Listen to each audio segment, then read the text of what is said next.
Кыргызстан контрабанданын мекени экенин дүйнө коомчулугу билет, анан кыргыздын коомчулугу билет, анан биз билебиз. Тилекке каршы сиздер билбейт экенсиздер. Бүгүнкү баяндамаңыздардан айтып атасыңар да Кыргызстанда контрабанда бар, бирок контрабандисттер жок. Biz издеп атабыз, biz иштеп атабыз. Болду. Башка эч нерсе унуккан жок. Мына бул жакка келген материалдарды карадым.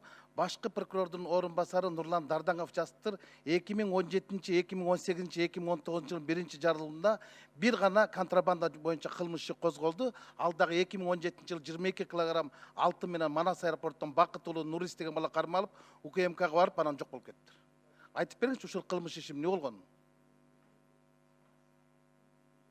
2017, 18, 19 жыл бирле кылмыш иши козголду деген туура эмес маалымат. 2017 жыл 185 кылмыш иши козголгон, 2018 жыл 199 кылмыш иши козголгон, 2019 жылы 197 кылмыш иши козголгон. Сиз ким болосуз? Мен башкармалыктын башчысынын орун басары Исмаилов. Анда сиз Нурлан Дардаңовдун жазган немесин жокко чыгарып атпайсызбы? Жок, ал конкретно бир эле түрү алтын боюнча болуш керек, жазылган болуш керек. Ошол контрабанда боюнча бир гана кылмыш иши козголду деп атпайбы? Жок, бир эле кылмыш эмес, контрабанда боюнча мен Жок, мен калп айтып атамбы же Дардаңов калп айтып атабы? Ал жерде алтын боюнча айтылган болуш керек. Ошон үчүн ошондой берилген маалымат алтынга байланыштуу контрабанда болуш керек. Ошол иштин эмнеси менен бүттү? Сурооңузга түшүнбөй калдым. Ошол иш контрабанда менен 22 килограмм алтын этегине чыктыбы? 22 килограмм боюнча биз ГКМнын төрагасынын орун басары Салиев. 22 килограмм боюнча бизде материал жок, 12 килограмм боюнча материал бар. 12 килограмм боюнча сот решениясы менен штраф болуп чыгып кеткен. Булар кайталап отуруп койдум.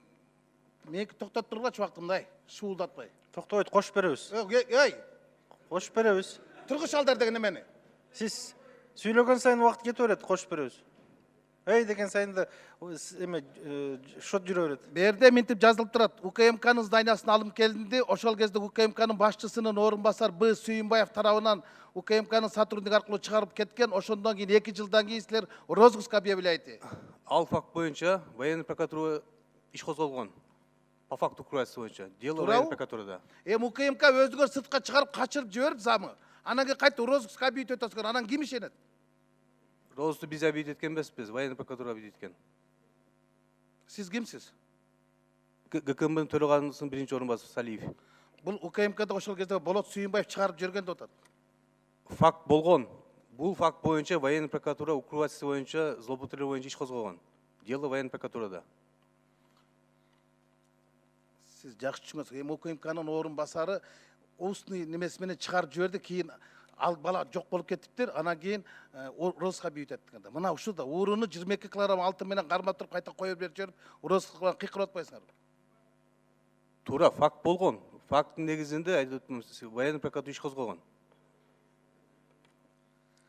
Аман эле болгула силер, сейфтен акчаны урдап тургансыздар. Так, Кыргызстандан накталай акча чыгарып кеткен бул контрабандабы? Рұқсат бересизби? Декларациясы жок акча чыгарылса бул контрабандабы? Декларациясы жок болсо, азыркы 260 берененин Бажы кодексинин 260 беренесине ылайык $10.000 ашкан акча сөзсүз түрдө декларация болуш керек. Анан чектөө $10.000 ашкандан кийин декларация кылгандан кийин чектөө жок. Канча чек кетет, канча Каржы полициясы азаттык иликтөөсү боюнча жооп бергенде Кыргызстандан $932 миллион акча чыгарылып кетти. Бул контрабандага киреби, кирбейби? бул банковский перевод болгон. А кечеги пачкаланган акчалардын чыгып кеткени, Ал боюнча мен жооп аэропорттон чыгып кеткен видеолор жөнүндө 260 статьянын негизинде $10.000 ашкандан кийин сөзсүз түрдө декларация жазылат, чектөө жок. Чектөө жок. Бул сизге тиешелүү суроо эмес, сиз отуруңуз, ички иштер министри жооп бериш керек. Манас аэропортундагы бир таңга акчаны көтөрүп кетти, Керимовду өлтүрүп. Ошону сурап атам. Ички иштер министриге айтыңыздарчы ушул. Бир таңга акчаны көтөрүп келатат. Керимовду өлтүрүп салды. Ал кылмышта 20 секунд бергиле. 30 жеп койду булар. 20. Урматтуу Рыскелди Чыныбекович, ички иштер министри аэропорттун ичинде иштебейт, биз сыртындабыз. таможня жактардагы, паспортный контроль жактарда. Өлтүргөндө сырттан өлтүрбөдү, аэропорт сыртынан. Сыртында. Силерге кирбейби ички? Сыртын биз карайбыз. Ошо эми сырттан өлтүрбөдү. Бул боюнча Сыртын биз. Адам өлтүрүү фактысыны ички иштер министрлиги карайт. Да, а контрабанда ал жак бизде. Ошо кылмыш иши боюнча айтып койсоңуз. Бизде бүгүнкү күндө, бүгүнкү күндө бизде контрабанда, коррупция жана должностной кылмыштар жок да, экономический кылмыштар. Бизде жок бүгүнкү күндө. Бурмалуу мен убактым бар жок болсуңар дем. Каштар Астаканов, жанагы аэропортто убийство болбоду, ошо боюнча айтып койсоңуз, ошону сурап атат.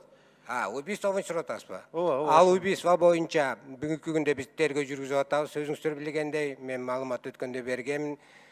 4 адам аныкталган, анын ичинде экөө кармалып, экөөсүнөн $180,000 биз тинтүү учурунда алдык, жана экөөсү издөөдө азыркы күндөчү.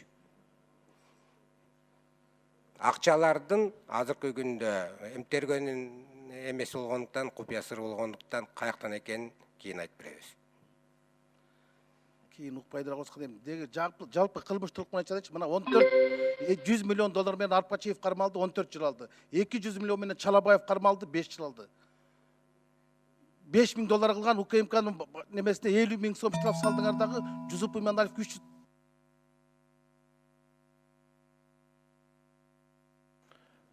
20 секунд берилди сизге. Жооп берип коюңуз, Жеңиш Барпиевич. Эми урматтуу Рыскелди Чынбекович, ар бир иштин өзүнчө немеси бар, өзүнчө жагдайы бар. Сиз айтып аткан маселени албетте бул азыр мына биздин финансы каржы полициясы дагы бажы кызматтар белгилеп кетти. Эгер ошол акча чыгып атканда декларацияга кирбесе, $10,000 ашканы бул контрабанда. Мына эгер декларацияга киргизип, баягы неменин бул жерде өзүнүн неме тартиптери бар. Бул жерде мисалы үчүн мына азыр булар айткандай банк аркылуу өтсө, бул банковская операция. Банк аркылуу кеткен акчалар далар. 10 секунд. менен, коррупция менен, кылмыштуулук менен сиздер күрөшө албай калдыңыздар. Сиздер президенттиги Сооронбай Шариповичти уят кылдыңыздар. Силер чарчап калдыңар же чал болуп калдыңар. Андыктан отставкага кеттиңиздер эртерээк. Рахмат.